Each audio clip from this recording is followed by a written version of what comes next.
Hey guys, Mitch Kendra here. Welcome to another Racer X Roundtable.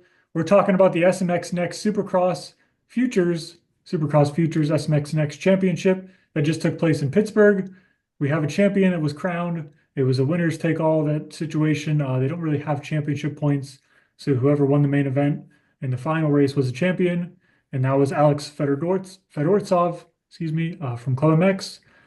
Alex has been noted a few times in this podcast from Travis. So, Travis, the floor is yours.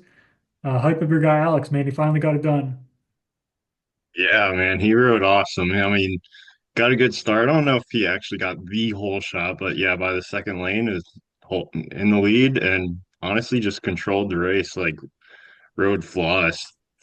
And yeah, I mean, it's tough to say, he's had some pretty sporadic results, so I can't really say he's been the best guy, but he's definitely been I think he's been raw speed. He's been the fastest guy all season long. So yeah, to finally get a win and you know put it all together is pretty awesome to see. I remember like last two Christmases ago, I went down to Carolinas and rode for a little while, and he was at one of the local tracks just practicing, and that was like the first time I really saw him ride, and I was like, dang, this dude is like legit.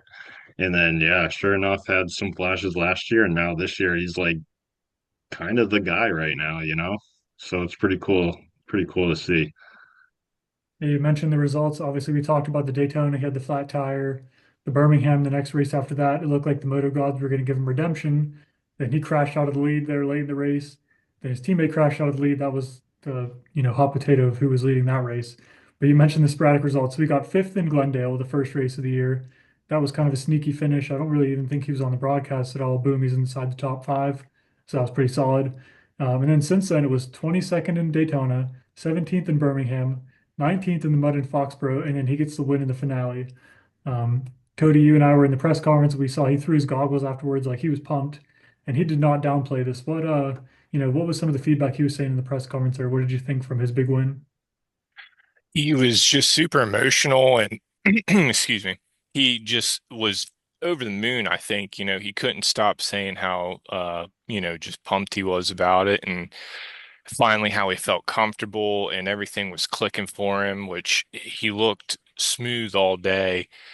He came out for the first lap of free practice, and I think he went double, triple, triple the first lap. And I was like, all right, I think this dude's got this on lock tonight. I mean, he just was on it. He looked so happy after the race. Like you said, he threw his goggles into the crowd, was super pumped, dropped his bike. Mhm. And yeah, I mean, finally got it done. Travis was uh on the right train there, and the train finally got on the tracks, and he finally brought it home. He was super happy, and I got to ask what it means to him, and he said it means the world. It's probably one of the the best races he's probably ever had, and I'm not sure of super a lot about his background, but I'm sure this is probably one of the biggest races he's ever won. So, yeah, super pumped for him and glad to see him finally get it done and take it home. Yeah, just a couple of things that you guys mentioned. Step by step, him building. That was one of the keys. He said, just be consistent. Even if the tough weekends here and there, just trying to be better every day. And then, yeah, he said it was a huge thing. It meant the world to him and his family. And I asked him, like, hey, did you ever think years ago you'd be in, racing SMX Next in Supercross and be a champion? And he said no, and it's kind of come a long way for him. Yeah, no, it was also a huge night for the ClubMX team in general. He got the win for them. I don't want to say underrated ride, but he's on a smaller, factory Kawasaki. Some of these programs, you're kind of like, all right, these guys are expected to win. Not that he wasn't expected to win, but it's not like, he's not on a factory Honda or anything crazy. And then Max Vohland gets a podium in the 250 SX East main event. Cody Shaw got a podium earlier this year. Like that's a big boost for the ClubMX team. So interested to see how that goes with the team moving forward.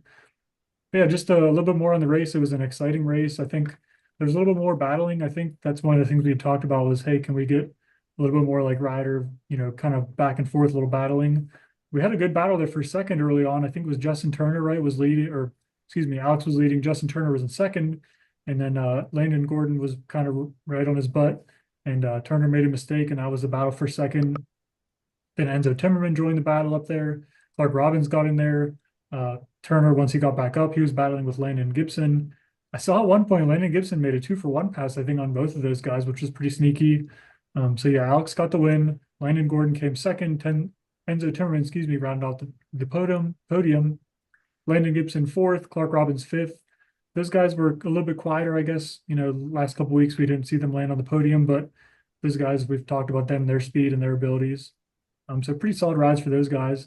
Man, Liam Olaf, I feel like I didn't really notice him a ton during the race, but he snuck into seventh there behind Turner. Luke Fowler, I will tell you, I was watching him from the start. As a Pittsburgh guy, I'm like, man, let's see what he can do. I don't know, he just didn't get a good jump, and I think he was going into the turn like maybe if not dead last, second to last. He got eighth place. I'm sure he's bummed about that. He probably wanted to be higher, but really, I think that's probably a good charge for him. Hayes Edwards got ninth, and then Tiger Wood got 10th. Just looking at the top 10 other results as well. What did you guys think? We'll go to you, Travis, here. What else did you think about the race? What else did you notice? Who else did you see doing well? Yeah, I thought that Temmerman had a really good ride. Like, I mean, it's kind of been the same all year for him. Is like he has really good rides, but he doesn't really start in the front, and he's kind of had to come through almost every single race. But his riding is really good. So yeah, I mean, I think it definitely needs to be noted. Like seems solid. Like he's been consistent. Um, I don't even know if he's really had like a bad race per se. Like I can't remember offhand. Maybe the mud race didn't go well, but I mean he's been pretty consistent and riding really good. Um, and then yeah, Justin Turner is like honestly, I watched that kid at Loretta's last year and I was like saw him on a club bike and I didn't really know much about him and he wasn't really lighting the world on fire, but his progress that he's made this year is really impressive. Like his ride at Daytona and then even this weekend, obviously he fell, but still just like he was running the pace. He's like it's really impressive to me because from what I saw at Loretta's last year, I wasn't really that impressed. So yeah, those two stood out for me as far as guys in the top 10. Yeah, real quick to note on Temmerman, he's finished inside the top 10 at all of these qualifying races, and then the finale. I think his worst finish was a ninth, so he's been pretty solid. And then going back to Turner, he only did the Daytona round, which he was a late entry for, like a couple days beforehand. Gets the call, gets third, and then kind of has a wrist injury, so he doesn't race the Foxborough round, and then boom, a sixth place at the Pittsburgh round. He's got to be pretty happy with those results for first year in the program. Only got 2 races in this year. So just quick thoughts on those guys. Cody, what else did you think from the press box? Who else did you see? What were you thinking up there? Well, kind of same track Travis was on. Timmerman working back up through the pack like normal, typical kind of mediocre start. Just chugs his way along, finds his way on the podium again. Uh, Turner, yeah, Justin Turner, he had an awesome start, pulled hole shot, and then got passed by Alex, and then battled with Landon until lap 5, where he went down in the whoops. And man, I really thought this was a race that he was going to turn it around and really prove to everyone that like he can ride a traditional Supercross track. Because obviously he had the podium in Daytona, and Daytona's kind of its own animal itself. So but really, the person I was really impressed with was Clark Robbins. Again, I've been talking about him a little bit. He got top 5. He was skimming the whoops all night, and there was some of the 250, 450 guys were jumping through him, and him and Enzo were committed to skimming, and they fought hard. And I know Clark really needed a good ride to end the season since he's only been, I think, in 3 of these events. And he had to finish top 5 with his shoulder injury that he's got going on and a contract year going. That's a awesome result, and I'm sure he had a lot of pressure he felt, and it was probably a relief to finish that off in the top 5 for him. Yeah, he had a really strong year last year. I kind of was feeling we were going to see some more from him this year, but you mentioned the big shoulder injury. I don't think he would have had the off season and the training and everything he wanted to. And you mentioned the whoops, man. Those whoops were no joke. They were giving guys trouble all day, all night. Kind of going on the track here, let's talk about what do you guys think of the split lane section? I thought throughout the day, I thought it was kind of fun to watch guys in qualifying, switching it up. And I know in the heat race, Justin Cooper was absolutely killing the inside outside line. Like that was really cool to see. Travis, what did you think about that split section? Yeah, at first, early in the day, it seemed like everybody was going outside to inside, and that was gonna like it didn't really seem like it was working. But then I think once the line, like a little rut formed in the outside out of the section, like so that they didn't have to go out to the bull turn, that really like seemed to even it up. And yeah, it actually worked, ended up working pretty good. It's kind of it's always interesting to see something like that work because most of the time it doesn't work. But yeah, I thought it was unique too because it wasn't just like inside outside, like the inside had that tabletop. So yeah, it was a little bit more than just a normal split lane in it. And it was somewhat fair. I think for the most part, maybe it was faster to go outside inside, but if you nailed that inside outside, then I think it could work. But you had to really grease it. Yeah, those split lane sections, they're tough to get them to be almost, you want it to be both equal. So the racers just have options. There's not one fair advantage, but these guys have Lit Pro and everything. And then that, we kind of get into the weeds of, oh, this side's faster, they're going to take it. But you mentioned the outside inside, that rut coming out of that, it was getting chewed out in qualifying. It was getting chewed out in the main events. I know there's a couple guys went down there in the night show in the main events. It was wild. Cody, what did you think about that split section? I thought it was awesome, especially, to throw it in for the SMX Next finale for these guys. I don't think they've had a split section other in Daytona, which that was kind of like a sand section. But yeah, this was like a true split section for them. And, the first time they kind of really got to, find out like, all right, where are we going? What are we doing? Which line's going to be the fastest line and really break it down, which it did look like, yeah, the outside line was the dominant line throughout the day. But like Travis said, is if you could get in there and grease that inside, get over that wall jump quick, and then you could either hug the inside, or take that bowl berm. I seen Chase Sexton make it work a few times and make a few passes. So yeah, it was very interesting. I like that they kind of added that in, a little twist, and yeah, definitely excited to see more of that kind of stuff more. Yeah, it's definitely, the first Pittsburgh race in 42 years. I feel like that was something that split section was kind of something that stood out to me that I'm going to remember from this race, that it was a little bit different from just normal tracks we've seen. You mentioned Daytona, you guys talked about that, and that track is its own animal. But for us to kind of have something different to remember this return to Pittsburgh was pretty cool. Yeah, and then you mentioned Sexton and those guys. Man, like the racing all night was awesome. Like the SMX Next guys, the 250s championship, all those guys up front, Hammaker kind of having the chaotic race, and then Mono, Imano, Cooper Webb, and Chase Sexton out front. That was awesome. Cody, I'll talk with you with this one a little bit because you were on site talking to some riders, talking to some team members and stuff. I know we've kind of talked about, hey, should there be championship standings in this? And what's the feedback from riders? Give us a little bit of insight, kind of what you were hearing from kind of from the behind the scenes from this week. I know you sat in one of the meetings on Friday. Yeah, I sat in on one of the meetings and I got to ask some of the kids and kind of like one thing maybe they'd like to add to the series or maybe just change up the series. And they all kind of want to hinted at having a points-based season for a title. I know Landon Gordon was kind of hinting at it. Enzo was hinting at it.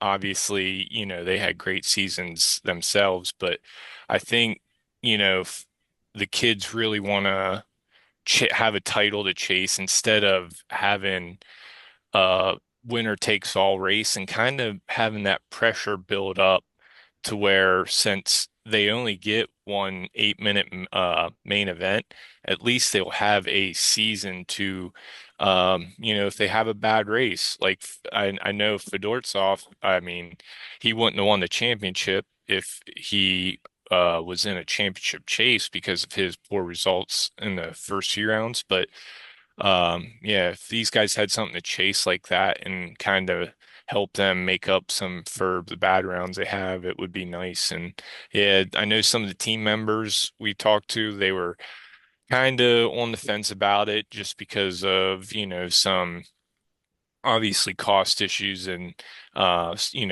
making it accessible to all the riders. I know not all the riders may be able to make all the events, so it maybe be a little tough logistically to make it happen, but yeah, it seems like most of the riders I talked to would love to have a point system. Yeah, I know it's something we've talked about on this before, and we can all three kind of see both sides of it because if you have, everybody goes to every single race and there's no opportunity to get new guys in there because you only have 22 guys in the main events. Um, so that kind of does, I guess, throw a wrench into that. But I know the more racing is the key for, amateurs nowadays in the US. We saw some guys go to Canada last year. But I feel like we've kind of talked about it. These guys are focusing on this more than they do like the big spring nationals and the big local races. This is, kind of their season now is SMX Next Supercross and SMX Next Motocross, which we'll touch on here in a minute, the Moto combines. But yeah, it's definitely we could, maybe we'll see these guys a little bit more with some more races and stuff, but I don't know. There's an argument to be made both ways. Have a championship, but don't have a championship. Um, but it's just another kind of talking point. I think that's still, they're still ironing out I guess, the exact program, but it is pretty cool to see the program, how far it's come the last couple of years when it was revamped and everything. A couple other things here. What else did you guys notice? Like, I guess season wise, was there, obviously Alex won the title. Would you guys have like one specific big winner, I guess, if you will, from the season, like somebody that learned the most or somebody that you think took a big step in their season? We'll start with you, Travis. Do you have like a big, somebody that you think learned a lot? It looked like they made significant progress this year.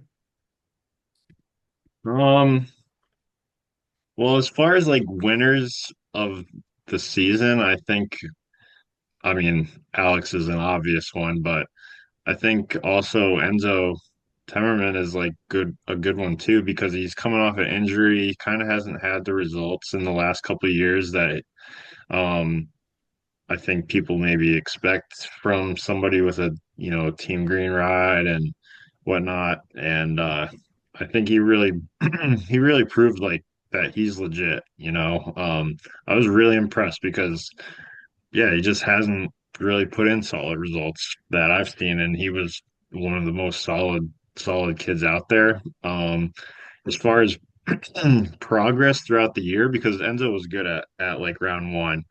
Um, I, I don't really know. It's tough to say. Maybe Clark Robbins. I think he started off.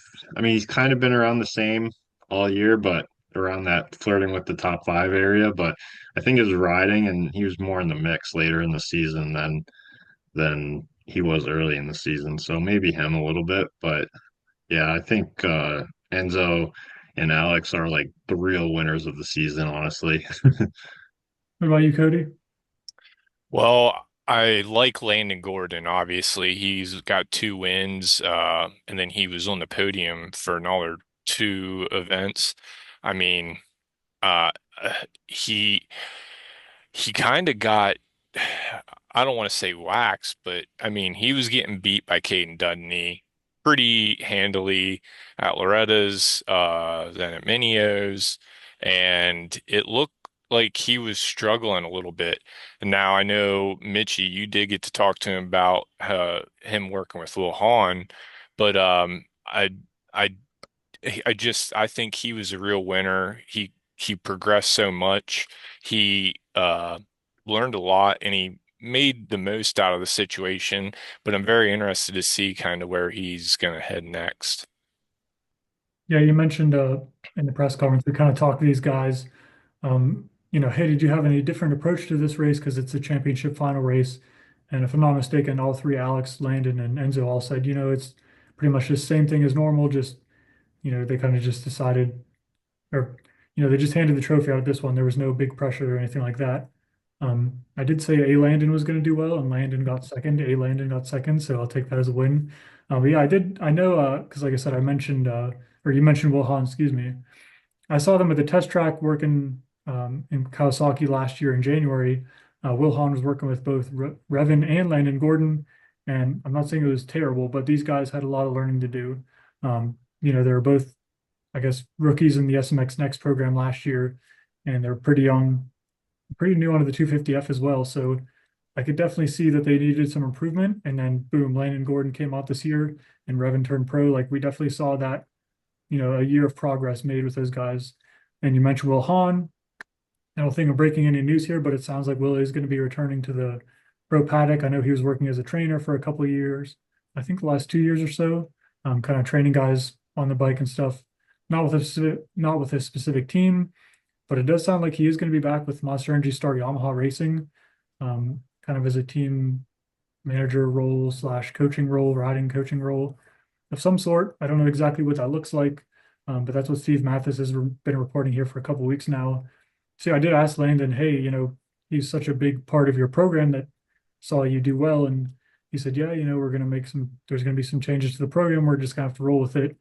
So you definitely going to be interesting to watch there because I know that Will did such a good job with those guys. Their families, their mom and dad were at the test track with them and they were just hitting whoops again and again and again, trying to learn those. And again, that was last January. And then so for me, mentioning one big winner from the program would be Landon Gordon because you could see that significant progress that he made. I think he had a little bit of speed last year, but he was able to get that consistency down. We will see if, maybe pro motocross when he comes out to these moto combines, how he does outdoors, because we know you mentioned Dudney, like he was a stud last year, Loretta. So we're going to kind of see how they battle this year. I think Kate Johnson too, for me, is another guy that I feel like he kind of went through the highs and lows of it. We mentioned him breaking his collarbone at the first race in Glendale. It's horrible. You don't want to see anybody get hurt. He comes back a couple rounds later, gets in the top 10 in Birmingham. It was a mess in Foxborough in the mud, in the Massachusetts mud, but man, for him to get a win there, like that's a pretty cool story. And then afterwards, he says, yeah, I've only been riding Supercross with other people on the track in SMX. All of his preseason training was just him on a track by himself. Like, again, that just blows my mind. So for him to be able to see that, and again, it was the mud, sometimes it's crazy results, but you could definitely see an improvement from Kate Johnson, and again, he was on a 250F last year. I think had a little bit of speed, but you could see the progression. Again, maybe his long legs helped him in the mud, but for me, that's two of those guys. And even kind of Landon Gibson, I know we've kind of talked about he's got the raw speed. He just needs to tone it down a little bit. I feel like he's learning and, you can kind of see him progressing as well. And again, he made a couple of sneaky little moves there to get into the top 5.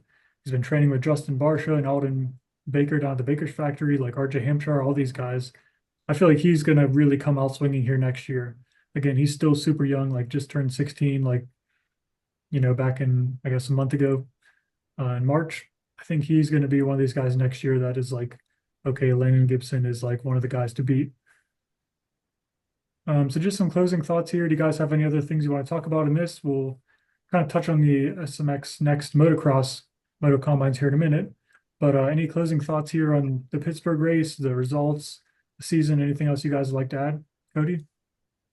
Yeah, I mean, well, first off, I'd like to say it was awesome to see Supercross back in Pittsburgh. The place was absolutely jam-packed, and that really made it an extra special night for them SMX Next kids because I think that was probably the biggest crowd they've ever raced in. Uh, there was a lot of cheering going on, and it was, you got that city skyline in the background. You can't beat that. As far as like, riders and stuff, I mean, um, I really do think Landon Hart's, I'm looking forward to seeing how he continues to roll through the program. He had a strong start in Pittsburgh. He tipped over and unfortunately didn't have the results he was looking for, but he had some strong rides and you said Cade Johnson and even Vincent Way. I'm looking forward to seeing how he can kind of bounce back after a rough, SMX next season. He went down in the loops on lap 1. He looked like he had some potential to do well, but just unfortunate accidents and stuff. But yeah, hopefully we'll see how he can do leading into motocross. What about you, Travis? Yeah, I agree. I was gonna mention Cade Johnson too. Like he he fell early in the race this weekend, but he qualified third and he came through the pack pretty good. I think he only got up to 12th, but still, like I think he showed enough that yeah, he won in the mud, but I think he showed enough to prove that he's still legit. So yeah, he rode good. He impressed me throughout the season, and then I feel like the disappointment, not necessarily performance wise from the season, but just we didn't really get to see the star guys, We didn't get to see Manier. We didn't get to see Dudney really. Um, so that's kind of disappointing, but I'm sure we'll get to it. We'll get to see him soon. So yeah. But Yeah, as far as Supercross, yeah, it sucked that we didn't get to see them. you mentioned Johnson in the mud. Man, I think it was the first qualifying session. He went over the berm after the finish line, found mud under the nets there, and got up, and his whole left side of his body was covered in mud. That was kind of wild. A couple of guys went over the berm there. It was crazy.